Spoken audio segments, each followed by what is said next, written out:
सोचिए, आप सुबह सोकर उठते हैं और टीवी पर हेडलाइन चिल्ला रही है, मार्केट क्रैश, निवेशकों के 1 लाख करोड़ रुपए स्वाहा। यह सुनते ही दिमाग में सबसे पहला सवाल क्या आता है कि भाई आखिर इतना सारा पैसा गया कहां? क्या किसी और की जेब में चला गया या बस हवा में उड़ गया?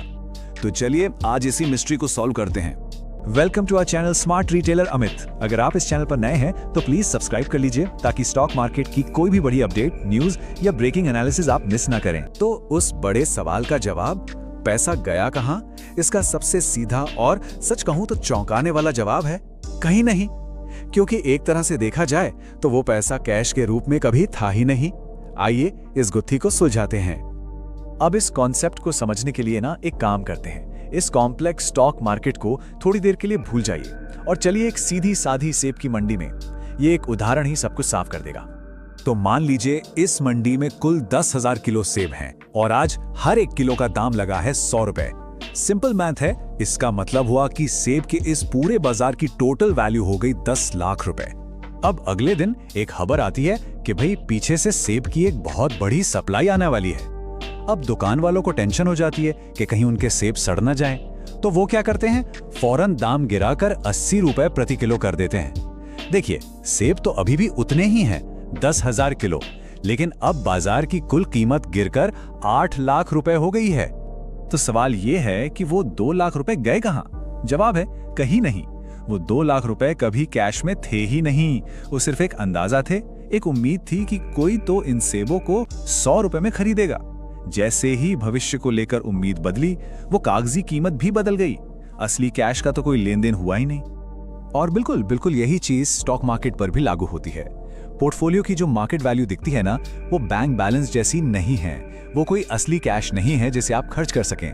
वो तो बस एक अनुमान है, एक अंदाजा, इस उम्मीद पर कि आज बाजार में आपके शेयर्स की क्या कीमत मिल सकती है। और यहाँ एक सबसे जरूरी बात समझने वाली है, जब तक शेयर्स बेचे नहीं जाते तब तक नुकसान असली नहीं होता। पोर्टफोलियो में जो लाल रंग दिखता है ना, वो सिर्फ एक पेपर लॉस है, यानी कागजी घाटा। रियल पक्का नुकसान तो तभी होता है जब कोई घबराहट में आकर अपने शेयर्स को कम कीमत पर निकाल देता है। जब भी मार्केट गिरती है, पैनिक फैल जाता है, लेकिन पता है, कुछ लोगों के लिए यही पैनिक पैसा बनाने का एक जबरदस्त मौका होता है। आइए देखते हैं कि इस अफरा तफरी का फायदा लोग कैसे उठाते हैं। इसको एक सिंपल सी एनालॉजी से समझते हैं। सोचिए, एक कमरे में बहुत से लोग अपने कीमती बैग्स के साथ बैठे हैं। अचानक कोई चिल्लाता है, आग लग गई, आग लग गई, और भगदड़ मच जाती है। ज्यादातर लोग अपने कीमती बैग वहीं छोड़कर जान बचाने भागते हैं, लेकिन कुछ शांत और समझदार लोग दरवाजे पर खड़े रहते हैं। उन्हें पता है कि यह बस एक अफवाह है, और वो नीचे पड़े उन बैग्स को कौड़ियों के दाम में उठा लेते हैं। मार्केट क्रैश में बिल्कुल यही होता है। अच्छा, गिरते हुए मार्केट से प्रॉफिट कमाने का एक और बड़ा इंटरेस्टिंग तरीका है। इसे कहते हैं शॉर्ट सेलिंग। ये एक ऐसी स्ट्रैटेजी है जिसमें आप वो चीज बेचकर पैसा बनाते हैं जो आपके पास है ही नहीं। हाँ, सुनने में थोड़ा अजीब लगता है, पर यह पॉसिबल है। चलिए वापस अपनी सेब की मंडी में चलते हैं। स्टेप 1, मान लीजिए आपने एक दोस्त से 1000 किलो सेब उधार लिए और उन्हें मार्केट में फौरन 100 रुपए के रेट पर बेच दिया। आपकी जेब में आ गए पूरे 1 लाख रुपए। स्टेप 2, अब आप वेट करते हैं। जैसे ही मार्केट में पैनिक फैला और सेब का दाम गिरकर 80 रुपए हुआ। स्टेप 3, आपने 80,000 रुपए में 1000 किलो सेब खरीद लिए। स्टेप 4, ये सेब आपने अपने दोस्त को लौटा दिए। तो इस पूरे सौदे में क्या हुआ?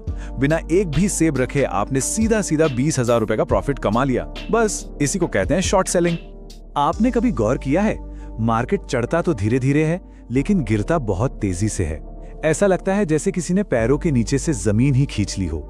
इस तेजी से गिरने के पीछे ना कुछ बहुत पावरफुल कारण काम करते हैं। एक बड़ी दिलचस्प रिसर्च है। ये कहती है कि 1870 से लेकर 2020 तक जब भी किसी देश के टॉप 1% लोगों के पास दौलत बहुत तेजी से इकट्ठी हुई है ना, उसके कुछ टाइम बाद एक फाइनेंशियल क्राइसिस का रिस्क बढ़ गया है। ऐसा क्यों? क्योंकि ये एक्स्ट्रा पैसा असली इकोनॉमी में खर्च नहीं होता। ये पैसा स्टॉक्स और रियल एस्टेट में पार्क हो जाता है, जिससे एक एसेट बबल बन जाता है। और जब ये बुलबुला फूटता है तो एक बड़ा क्रैश आता है। मार्केट के इतनी तेजी से गिरने का एक और सबसे बड़ा कारण है मार्जिन कॉल। ये क्या होता है? ये तब होता है जब कोई निवेशक अपने ब्रोकर से पैसा उधार लेकर यानी लेवरेज पर शेयर्स खरीदता है। अब जैसे ही मार्केट गिरना शुरू होता है, ब्रोकर का फोन बजता है, भाई या तो अकाउंट में और पैसे डालो या हम तुम्हारे शेयर्स जबरदस्ती बेच रहे हैं। और बस यहीं से शुरू होता है एक खतरनाक डोमिनो इफेक्ट। कुछ निवेशकों को मजबूरी में अपने शेयर बेचने पड़ते हैं, जिससे कीमतें और गिर जाती हैं। फिर इन नई गिरी हुई कीमतों पर कुछ और निवेशकों को मार्जिन कॉल आ जाती है, उन्हें भी बेचना पड़ता है। और ये जबरदस्ती की सेलिंग का एक ऐसा चक्र बन जाता है जो बाजार को बहुत तेजी से नीचे और नीचे और नीचे ले जाता है। तो इस सारी उथल-पुथल और पैनिक के बीच एक स्मार्ट इन्वेस्टर क्या करता है? इसके लिए हमें हिस्ट्री से कुछ सबक सीखने होंगे। इतिहास गवाह है, आप चाहे 1929 का ग्रेट डिप्रेशन देख लो, 2008 का फाइनेंशियल क्राइसिस देख लो या 2020 का कोविड क्रैश, बाजार हर बार हर एक क्रैश से रिकवर हुआ है। सिर्फ रिकवर नहीं हुआ बल्कि पहले से भी कई ऊंचा गया है। फैक्ट तो यह है कि हर बड़ी गिरावट के बाद ही इतिहास की सबसे बड़ी तेजी आई है। वॉरेन बफे जैसे लेजेंडरी इन्वेस्टर्स ऐसे टाइम पे क्या करते हैं पता है? इस वक्त उनकी कंपनी लगभग $382 बिलियन के कैश पर बैठी है। जी हाँ, कैश। वो बेच नहीं रहे हैं, वो इंतजार कर रहे हैं। किस चीज का? एक बड़े मौके का, एक बड़े क्रैश का, ताकि वो अच्छी कंपनियों को डिस्काउंट पर खरीद सकें। तो इस सब से हमारे लिए क्या लेसन है? नंबर 1 और सबसे जरूरी, पैनिक में आकर तभी मत बेचो। मार्केट का गिरना कोई तबाही नहीं है, बल्कि लंबी अवधि के निवेशकों के लिए एक अवसर है। अपनी SIP या जो रेगुलर इन्वेस्टमेंट है उसे कभी मत रोको। क्यों? क्योंकि जब बाजार गिरता है तो आपके उतने ही पैसों में आपको ज्यादा यूनिट्स मिलती हैं। तो इसको देखने का सही नजरिया पता है क्या है? गिरते बाजार में आप पैसा गंवा नहीं रहे हैं, बल्कि आपको 100 रुपए वाला सेब 80 रुपए में खरीदने का एक शानदार मौका मिल रहा है। ये बिल्कुल एक डिस्काउंट सेल जैसा है। तो अब ये सब जानने के बाद एक सवाल खुद से पूछने वाला है, बाजार का गिरना डरने का पल है या फिर तैयारी करने का? This video is for educational and information purpose only. This is not financial, legal or professional advice.